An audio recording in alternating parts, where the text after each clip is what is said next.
As I was on my way here, I was reflecting on the one and only time that I've attended this club. And it was at the invitation of a dear friend of mine who's on Zoom, Alan Pratt. And it was 10 years ago, at Glendale, and the speaker was the dean of the business school, the Albers Business School at Seattle U. And I thought as I was sitting having breakfast, I wish that was me. And it's impossible for me to convey to you in words how important you are to me this morning. Standing here is me living a dream that I've had for a long time. And the choice that you made to get up and attend today, like maybe you do every week, is more important to me than you could possibly understand. And so I thank you.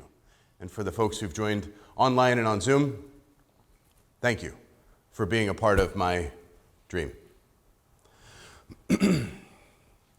My banking career started when I was 17 years old.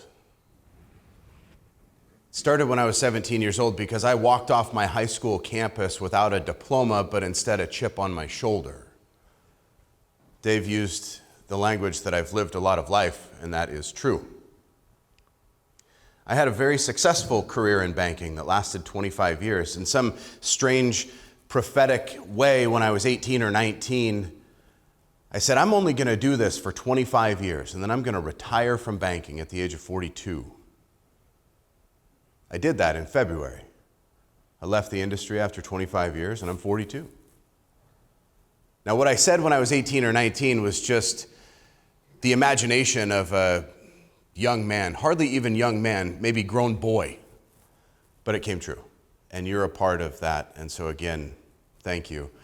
One of the reasons that I attribute my success in my career in banking touches on this statement that Dave made, where I've lived a lot of life. And Colleen, your poem, your remarks this morning touched my heart in a really tender way. See, my father was a poet, and he wrote, "Goodbye is always so final, like an end to a chapter of life. It cuts through the fibers of being like the razor-sharp edge of a knife. And so for now, I'll sit and wonder, and I'll ask myself over again why so many times it's wrong to think of how things might have been." He wrote that. That's a piece of a poem titled "The Last One." And it was the last one because it was the last one. He penned that before he ended his life when I was 10 years old. As a 10-year-old boy, I asked myself this question, this impossible question, a question that has no answer. Why wasn't I good enough for him to choose to stay alive? What a burden for a young boy. Now, the insecurities that were tied into that question and the impossibility of finding an answer lived in the shadows of my life. Insecurities. But they propelled me into light. They propelled me to always want to be the best. You see, because if I wasn't the best, then I would lose the attention of those who were near and dear to me, and if I lost their attention, I might lose them forever. So this thing that came from such a bad place, that lived in the shadow, was also this thing that put me into the light. And there's a notion of integration of one's shadow and one's light that I've developed later in life. But early, it was all shadow. It was all shadow. Let's go to the next slide, please. Shortly after I began my career in banking, I was invited to participate in a study cohort of leadership. And in particular, we studied a book written by Kouzes and Posner called The Leadership Challenge.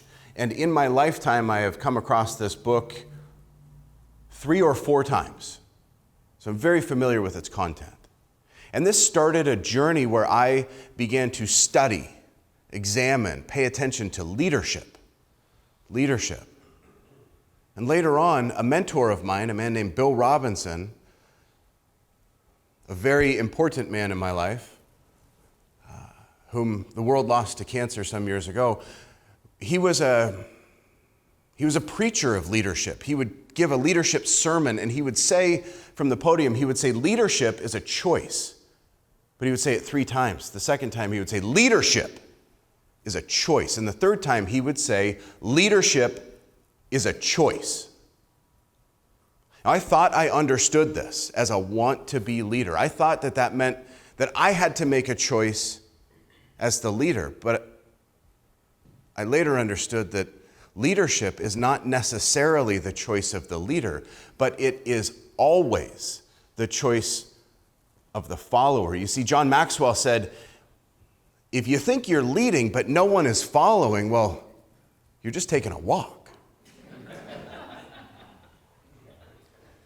Leadership only occurs in that moment when one person chooses to follow another. And that moment may occur without the leader even knowing. Think in your own mind about people whom you follow. You might follow a radio personality. They don't know you.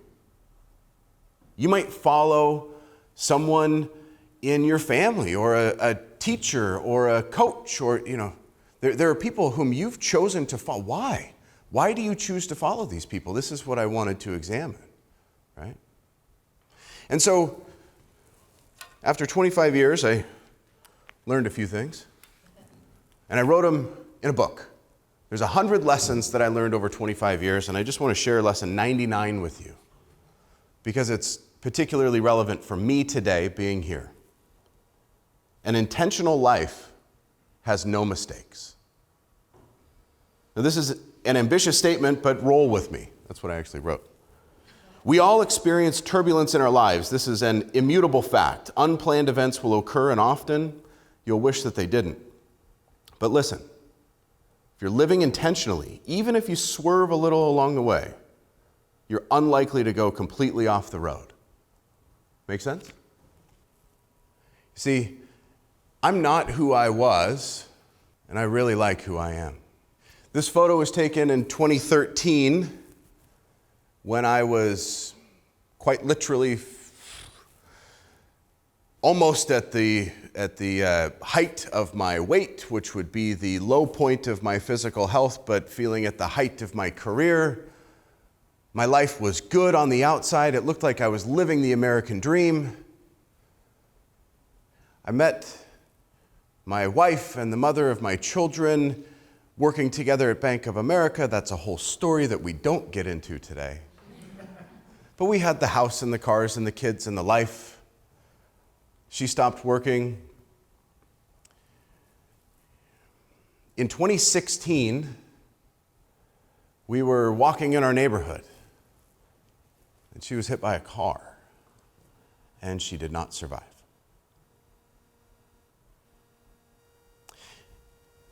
In 2016, on February 12th of 2016, if I was standing here today, I would say, hi, I'm Nick.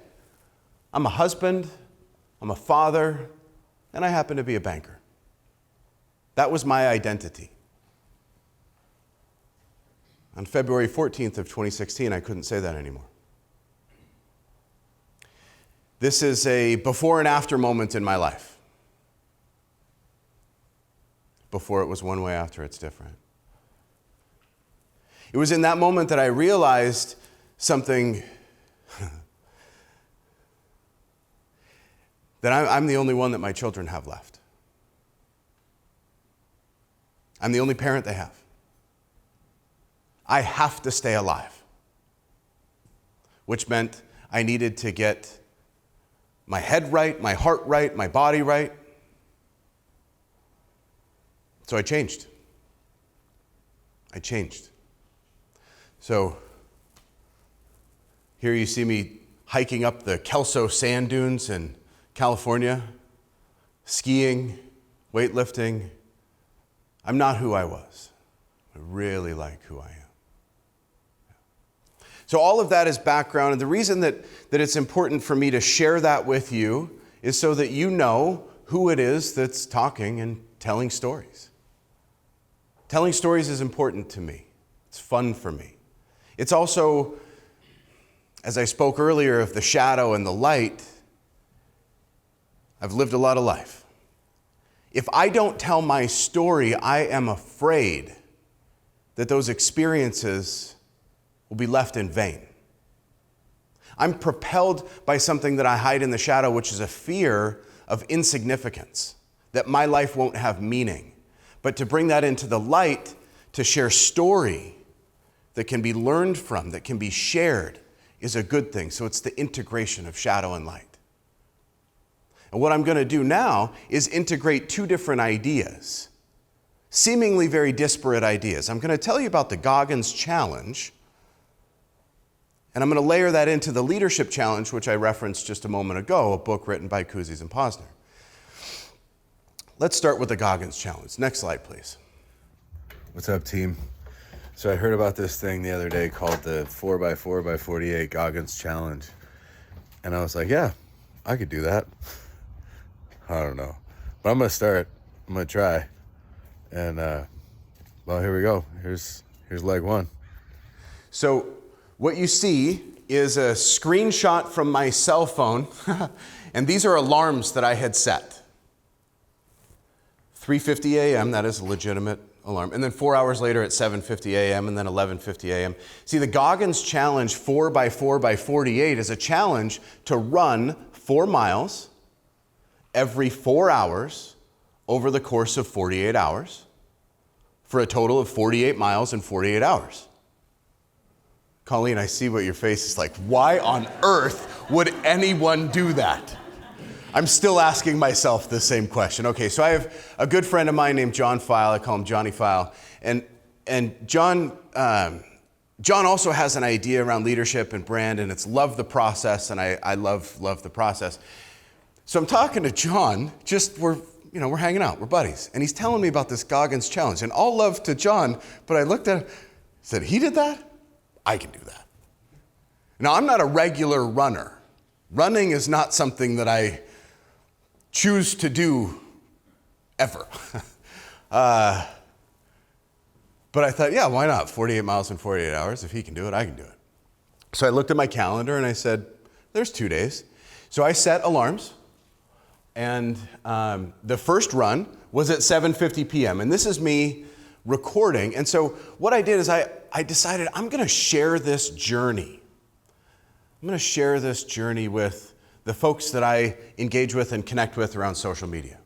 So before each run and after each run, I just made a very short video, and this was the before on the first run. And I thought to myself, there's two parts to this. One is accountability. If I put it out there, then I got to do it. But the other is vulnerability. What if I don't complete the challenge? And I said, you know what? Great. If I show the world effort and failure, fine. Okay, next one. 4 a.m. Did not have the same kind of mental rejection that I did at midnight.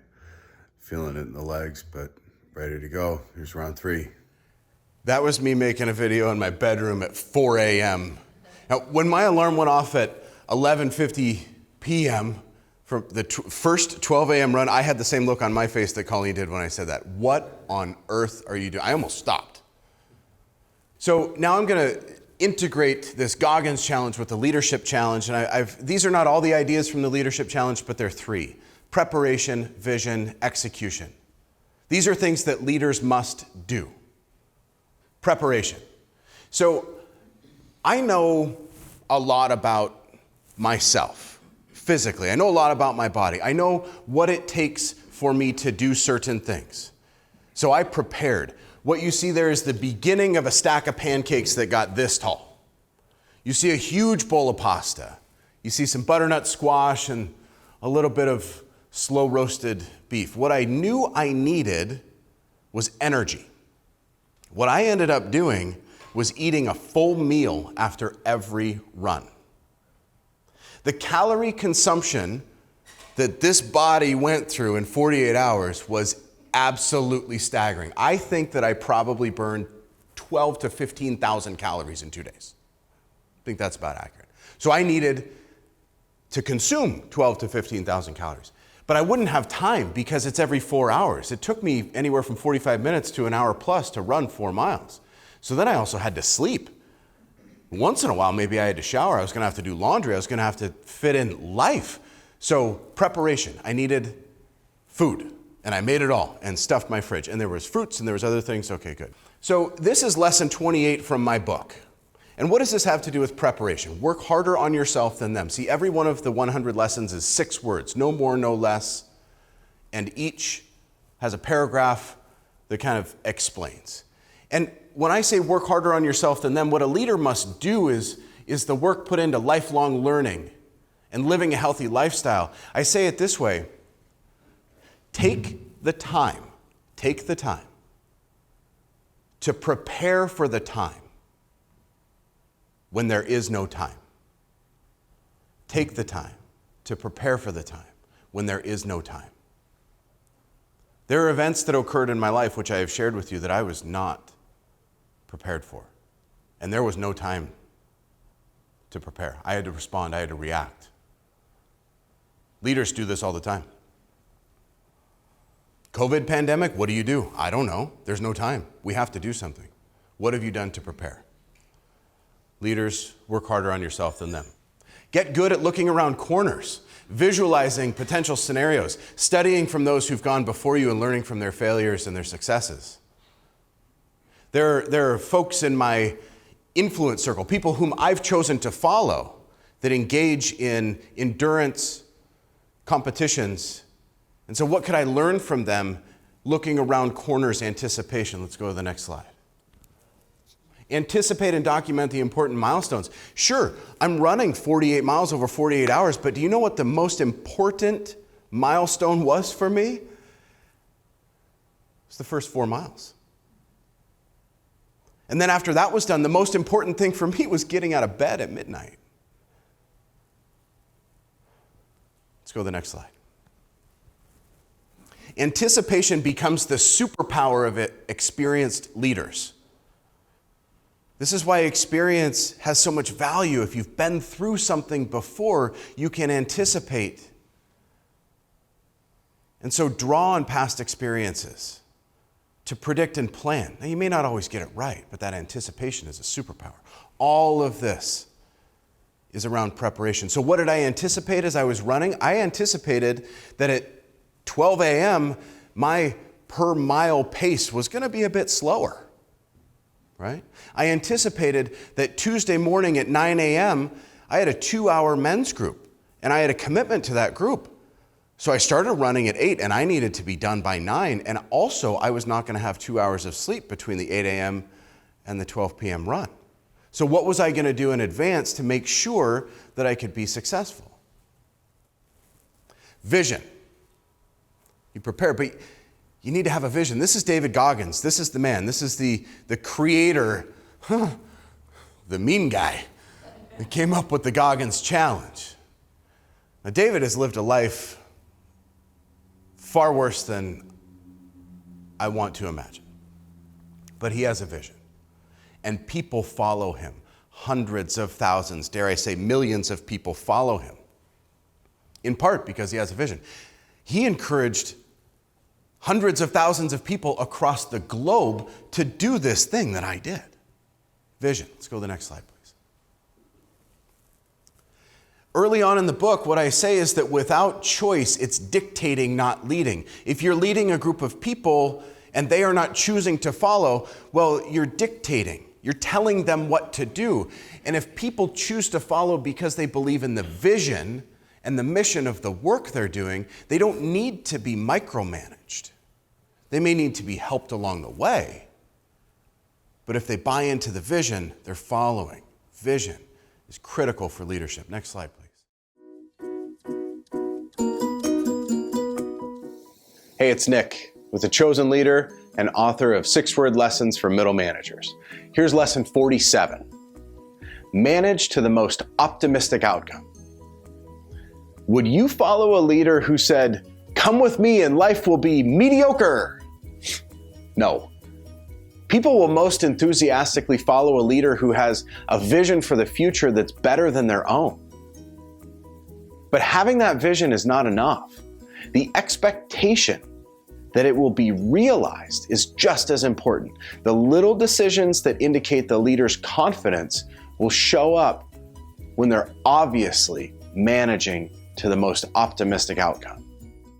See the goal, communicate the vision. The goal for me, again, 4 miles, the first 12 a.m., but the vision was the 48 miles. Okay, let's go to the next slide. This is challenging for some. Hope is not a winning strategy. Hope in and of itself is not going to get the job done, and yet a strategy without hope is destined to fail. But if you rely on hope alone, it's not going to get you there. Let's go to the next slide. Execution. This particular image makes my heart tender, and it's kind of small, but on the right-hand side there is a photo that a friend of mine, Adam, took because he came along the path. He actually joined me for one of the runs, and then he came on my final run to encourage me and take a picture. And what I had done along the way was sharing this on social media was that there was people that started following. And I was getting encouragement from hundreds of people. I got phone calls at midnight and at 4 a.m. from people encouraging me. One person whom just so adore stayed on the phone with me. I said, "You've got to go to sleep." She said, "No, I'm going to stay on the phone with you until you get home because it's dark and I want you to be safe." See, the personal choices that you make matter. Everything that I was doing in and around this, people were watching. Even last night, the choice that I made to go to bed at 9:30 to be here because of how important you are to me, that personal choice matters so that I could show up with the right energy today. Let's go to the next slide. Perfection is the enemy of progress. When it comes to executing, you're never going to do it the way that you imagined. But you can get it done if you are not concerned with perfection. Let's go to the next slide. Commit to success and the process. I mentioned my good friend Johnny File and his love the process. You've got to be committed to success. And you must commit to the process. It's not an either or, it's not a binary. It's got to be both and. Let's go to the next slide. The final lesson in the book. In the end, give it everything. The image that was a little too small for anybody to see on that first execution slide was on the left. It was a record of all of my runs and the time. Now, I really wanted to beat a 12-minute average per mile. At 12 a.m. on day 2, my per mile time was 13 minutes. At 4 a.m., it was closer to 14 minutes. The 12 noon run that I told you after my men's group was closer to 16 minutes because I had no sleep. But my final 4 miles. Let's go to the next slide. Oh, team, man, finished this round 4 with an average pace per mile of 11:07. I beat my fastest time by a minute. My finishing split was in the mid-8s. Leaving it all out there. I had to run past the house because, I don't know, GPS went off when I was running that fast, I guess. Oh, what an experience. What an experience. So thankful to have opened myself up and shared this with you for all the love and the gratitude. If my sharing this in any way has served you, that would be icing on the cake. Icing on the cake. All my love. The euphoria that I had in completing this challenge was so remarkable that I actually thought I could just run another 5 miles and call it 2 marathons in 2 days. That lasted for about 4 seconds. But I did. There was a point along the way on, let's say, round 10 of 12 where I thought, I can do 12-minute miles right now. And then I thought, stop it. The vision is completion. Why change the goal? On round 11, I had to tape my ankles because the auxiliary, the tendons and things were getting tender. I had to protect so that on that last 4 miles, I could put absolutely everything I had into it. So here's a final thought. If you're the type that likes to close your eyes when someone says close your eyes, I invite you to do that. If you don't, I don't, whatever. But I want you to imagine something. I want you to imagine your personal best in your life, a time where you are the very most proud. Maybe you were young, maybe you were adolescent, maybe it's professional, maybe it's team, a time where you're the very most proud. I'm going to bet that if we took a survey, most of you are thinking about a time where you overcame something that was challenging. Like a phoenix from the ashes, you rose out of something challenging in your life. Let's go to the next slide. See, leaders use challenges to build teams. There's some disconnect in our expectation as leaders, as parents, as coaches, as humans. We want to protect those whom we care about, whom we love, from challenge. But that's not the way. The way is to embrace the challenge and use that. Because as you think about your personal best, I believe it probably came from some challenge. When you think about your personal best, it wasn't that I showed up and everything was easy and I didn't have to put any effort into it. No. There was a challenge there. And so as leaders, we can use these challenges to build our teams. Next slide, please. So with that, I say thank you for being a part of my dream this morning.